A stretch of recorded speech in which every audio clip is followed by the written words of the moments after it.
It's just for cosmetic purposes, isn't it? Well, that's what I've been investigating. That's why I'm making this video. Does this have any function outside of looking healthy? I need you to imagine two people for this to work. The first guy has hair on the sides of his head and the back of his head, and he's balding severely on the top of his head. And he shaves, so he's completely bald. But you can imagine his haircut and also his bald head, the sheer baldness of his head. And he's young, he's 25. Then there's this other guy who's also 25, and he's got a great hairline, thick hair, shoulder length, long, beautiful locks. What are you thinking about these two people? What are you imagining? I can tell that you're already imagining that the guy with long hair has a great physique, and he's also got a beautiful face too. That's probably what you're imagining. It would be the same if I did this experiment, but instead of guys, we do it with girls. So you imagine two girls. One of them would be beautiful, and the other one wouldn't be so beautiful if she had the same haircut as the balding guy. She only had hair on the sides and the back. So immediately we can see that baldness and thick, luscious, long hair are complete opposites. Okay, it wouldn't be an opposite if the guy with long hair had a buzz cut. He would still have the same quality of hair, probably the same internal environment because we just shaved off his hair. But it wouldn't have the same significance. You wouldn't know that. So automatically we understand that hair is a sign of health. But is it only a sign of health? I think it's more helpful to say that it's a reflection of your internal environment, and we can see this with many things outside of the body. Everything that's outside of the body is literally a reflection of the internal environment, because one cannot exist without the other, really. So if we look at acne as an example, it's the exact same thing there.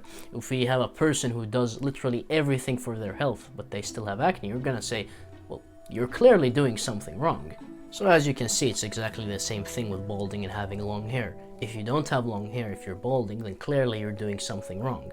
And again, it's the exact same thing. If someone is balding, you're going to perceive them as less healthy, not because of societal constructs, because you're born with that ability. You're born with the ability to see if a human being is healthy or not just by looking at them. If you didn't have that ability, then natural selection would go to hell. Okay, I hear you. You already knew this, and that's why we're going to switch to something that maybe you haven't thought about before. Let's look at your eyebrows. Your eyebrows grow to a certain length, and then they stop. Okay, so your body decides that for that particular place, we don't need any more hair. The same thing with your pubic hair. It grows to a certain length, and then it stops. Same thing with your armpit hair, the hair on your arms, the hair on your legs, most of the hair on your body, except if you're a man, your beard, and the hair on your head, and if you're a woman, the hair on your head. Now, does hair require nutrients? Yes, it does. It requires nutrients. So, a part of your meal, the nutrients that you eat in your meal that are limited, that need to go to your liver, your brain, your digestive system, your lymphatic system, your skin, everywhere. A part of those nutrients go to creating hair. And what does it do? It's just for cosmetic purposes, isn't it? Well, that's what I've been investigating. That's why I'm making this video. Does this have any function outside of looking healthy? You might have heard about this, but if you look at Native American culture and what they believe in, they believe that if you keep your hair long, that increases intuition. Now, you have to understand that there are no groups of people, no cultures, no scientific studies that have kept their hair long and actually looked at the effects of keeping your hair long more than the Native Americans. Maybe they're not just spewing this out, maybe they're actually saying this because they've observed what happens when you cut your hair. Apparently, during the Vietnam War, the US wanted to recruit Native American trackers because they were exceptionally good trackers. So you know what happens when you get recruited into the military? They shave your head. And then suddenly, out of nowhere, these trackers had lost their abilities after shaving their head. So the US went back, or government people, went to the chief of the Native American village that they got these trackers from, and they asked, well, why did they lose their abilities? And he said, well, because you shaved their head. They get their intuition from their hair. And so the US said, damn, okay, we have to try that out. So what they did was, they took people with long hair and the people they had shaved, and they performed tests on them. One of the tests was that you had to stay in a tent, or you had to sleep in a tent, and then at night an attacker would come, and you had to anticipate when this attacker would come. And the people with long hair, the Native American trackers with long hair, passed the test. No one failed. But the ones who had their head shaved, they didn't pass the test. None of them did. Is this true? Is this not true? I have no idea. But you know what the best course of action is? It is not to dismiss it or to completely believe it, but as with everything, you try it out for yourself and you look at the effects. So what I'm doing right now is I'm growing out my hair. See, it's pretty long.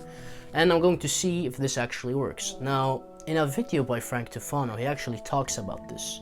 And the people in the comments, because there are many people out there with long hair, the people in the comments talked about them having long hair and then when they cut it off and the abilities they got.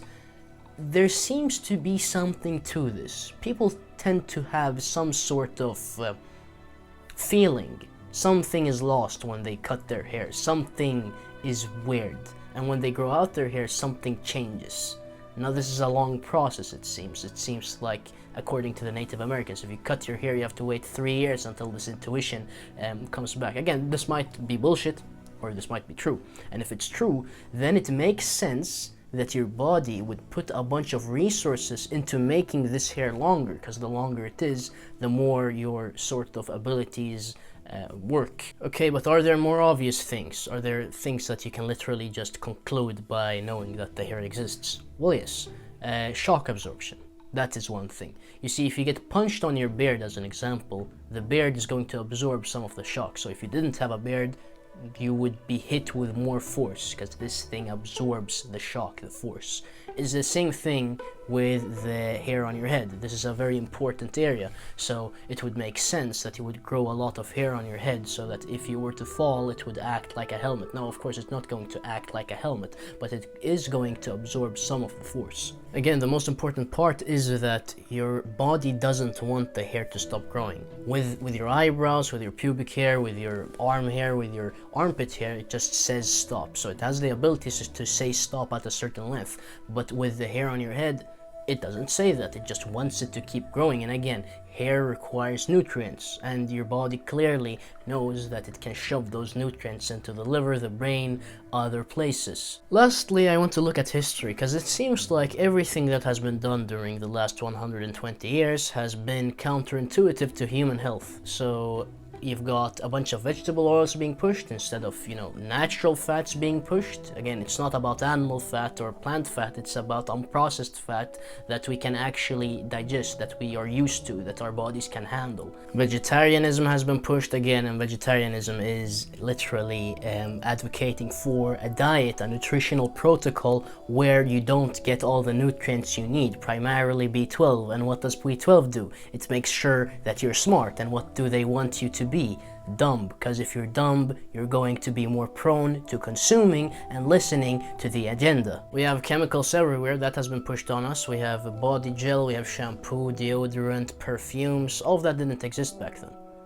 120 years ago, no one used that stuff. No one even brushed their teeth. Toothpaste has been pushed on us, and we don't even need toothpaste. And again, all of these chemicals make you more stupid, and that will support consumerism, and that will make it so that you're more reliant on the medical establishment, which in itself is not interested in you, it's only interested in money and control. If you're familiar with the book A Brave New World by Aldous Huxley, you'll know that that world, the world that is depicted in that book, is what has been pushed on us during the last 120 years.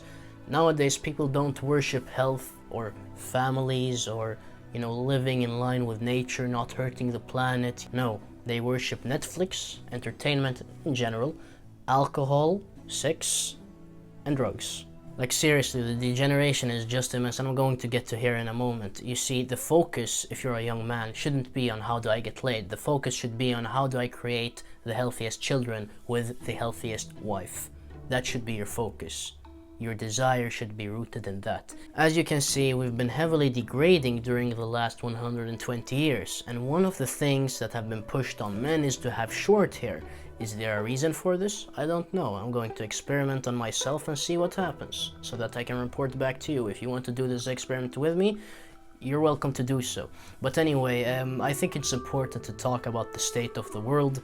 There are many things that have happened during the last 120 years, and the more you know about what has happened, the better you can act now. Remember, you're completely free. You don't have to think anyone's thoughts. You don't have to choose anything that someone has chosen for you. You can do whatever you want to help humanity. And right now, you are helping humanity because you're gaining understanding. Thank you for watching. You have a great attention span and you've definitely worked it. And if you haven't worked it, then amazing. You have an amazing attention span if you didn't feel any pain when watching this because you just wanted to click off and watch a Mr. Beast video. With that said, go and achieve excellent health. I know you can do it.